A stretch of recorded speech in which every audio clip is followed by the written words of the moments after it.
Hi, this is Micornus Phokane, the leader and the founder of Church Governance Solutions. Today I want to deal with common problems or common challenges that pastors are faced with all over the world.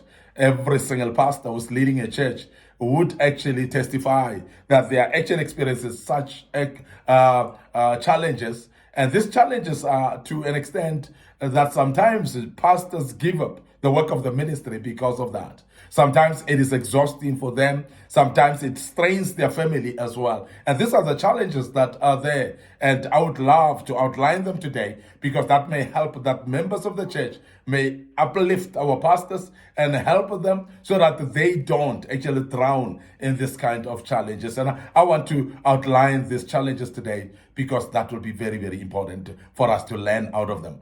The first challenge that we want to outline today is that pastors spend own resources to support the ministry full of people who should be supporting the ministry.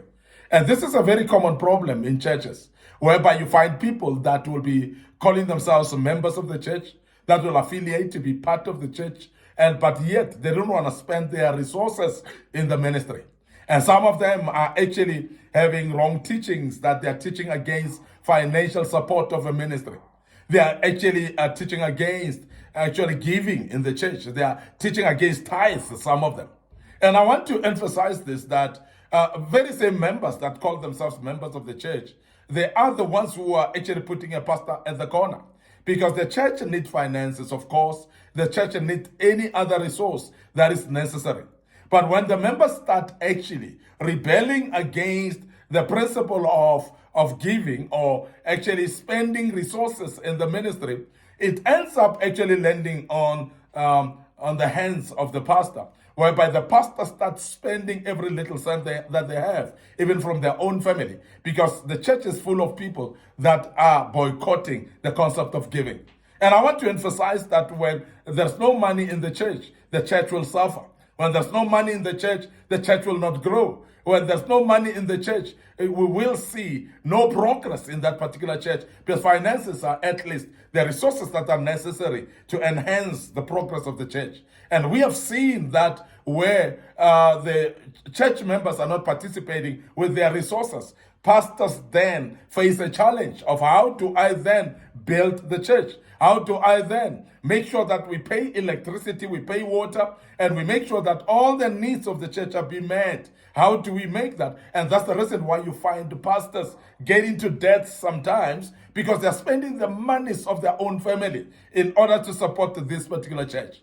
And some of the members of the church go to an extent of saying it is the pastor's vision, so therefore he must actually finance his own vision. And that is not so, because we are called as members of the church to be part of the vision, to support the vision, because the vision cannot be carried by one man, because the capacity of one man cannot be enough for a vision that God has given him. So therefore, we are called as church members to become part of what is happening in this particular church and support the vision to grow, to make sure that the vision succeed. It is us who decide to participate with our resources as well. If we don't do so, then pastors are spending their own resources in the church, and that is a challenge for every single pastor. The second one is only small percentage of people in every church carry the whole load of work, while majority are just bench warmers. And this is a fact. And we have seen this over and over again. And I'm sure there are many people that are in churches that will testify exactly what I'm saying.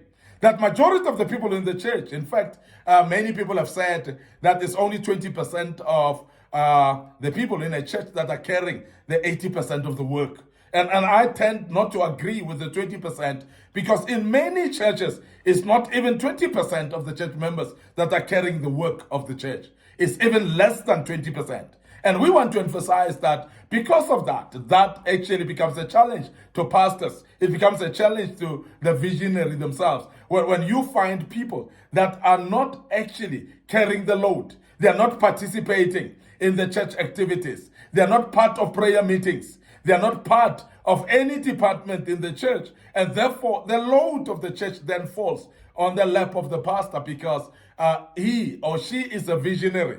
And they're the ones who basically want to see the vision going forward and succeeding. And while people are sitting and warming benches. And we want to warn church members that we must understand that God has actually called us in this particular local church to be supportive of the visionary, to make sure that things go well because we are part of that church. If God has blessed you with finances, please use those finances as part of the resources in the church. If God has blessed you with time in your hands, so please invest your time in the church. Some of you, God has blessed you with intellect, so please invest with your intellect in the church and make sure that you advise in every single area that you are an expertise in, and you may be able to actually assist in this particular church, and the church will grow. And we want to emphasize that it is an anomaly for church members to sit and fold their arms and just warm the benches and never be part of what is happening in the church. We want to urge you to start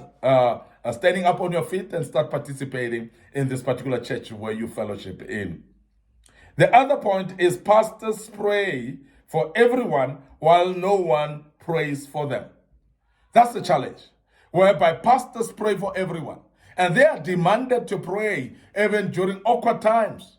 Pastors have been called at 12 o'clock, midnight, 1 o'clock a.m., and they're being called to pray for families. And some families, they call that the pastor pray for their children who's sick. And while the member or the father in the house, the mother in the house could actually pray for their own children, but they don't trust their own prayers. They actually trust in the prayers of the pastor, and the pastor will pray for every single one. We have seen pastors praying for people for their marriages. We have seen pastors praying for people for their children, the well-being of their children, and also praying for the sick in the families. But yet, the pastor himself is not being prayed for. Nobody remembers him or her to pray for them, and as the pastor is praying for them. So this is very important that we pray for our pastors. We make sure that we pray for their families as well, for the upkeeping of their families, that God help them to take care of their families as well. Very, very important. And remember that pastors can get sick as well. We need to pray for them for divine healing as well, and not only rely on their prayers for ourselves, but also pray for them as well. And that's the challenge for pastors. And another challenge that we realize pastors are going through is pastors are fathers, they are mothers of everyone, while no one cares about the well-being of the pastor in the church. And we have seen that people don't even care about the well-being of the pastor's children. Nobody cares about the being of the pastor and his wife, or the pastor and the husband. And this is very important that we actually look at it that way. While the pastor is going all the way to take care of everybody, they become mothers and fathers of everybody, but yet the pastor himself is not well taken off, and his children, nobody cares about. And that is a serious challenge as well. We have seen pastors pray for people to get rich. However, everyone accuse them when they get rich themselves. They start saying, but the pastor is eating money of the church and so on. But remember that the pastor is allowed to be rich himself, is allowed to be wealthy as well. And the wealth of the pastor doesn't necessarily mean that he's stealing from the coffers of the church. There are many pastors that I know that are running their own businesses, and they're wealthy not because of the money of the church, because the money of the church is even a change to them. They are sometimes even financing the church activities themselves because their members are just not giving into the church itself. So it is very important that we acknowledge that pastors are allowed to be wealthy as well. So therefore we cannot blame them when they get wealthy and say, but they've stolen monies of the church, and accuse them for nothing. But you want them to pray for you for wealth, and sometimes even when you're wealthy, you forget to contribute some finances into the work of the ministry. So that's a challenge to pastors because of that as well. And I want to also outline that pastors are often being accused for appointing educated and wealthy people into positions, and forgetting that the very same positions need skills. Now, if you are going to get somebody who's skillful in finances, I'm going to go for an accountant in the church. There's nothing wrong about that. If you're going to need a leader and you're going to appoint somebody who's a manager at their own work. A CEO of a company would actually manage much better than somebody who's got no clue about leadership. So all that is very necessary, that we see it as very necessary, that people are appointed based on skills. And this is very important. Now, I'm not going to say people must be appointed just because they can pray. You're not appointed because you can read the Bible or you know the word better. There are skills that don't need much about your skill of praying and so on. You need somebody who knows finances in order to manage finances. You need somebody who is a leader and manager, who knows managerial skills to be able to manage departments as well. So those are type of examples that we would give, because people blame pastors for nothing. And I want to emphasize that let us stop blaming the pastors, because we cause a challenge by blaming them for appointing people of skills while we know we don't have skills of that kind ourselves. So please, let us keep quiet if we don't know what we're talking about. Now, pastors teach people how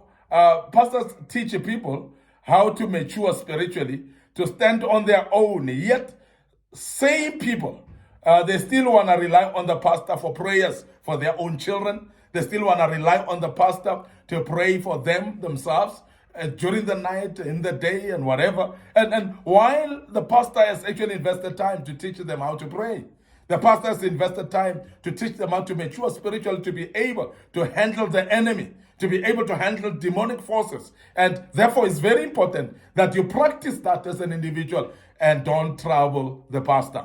And this is very important that we emphasize that. Now, it's also a common challenge for pastors where people like being appreciated by pastors, yet they do not even appreciate the pastor himself or herself. And that's very important. When you talk about pastors' appreciation, people complain, but they want to be appreciated. When you talk about appreciating the pastor, people are actually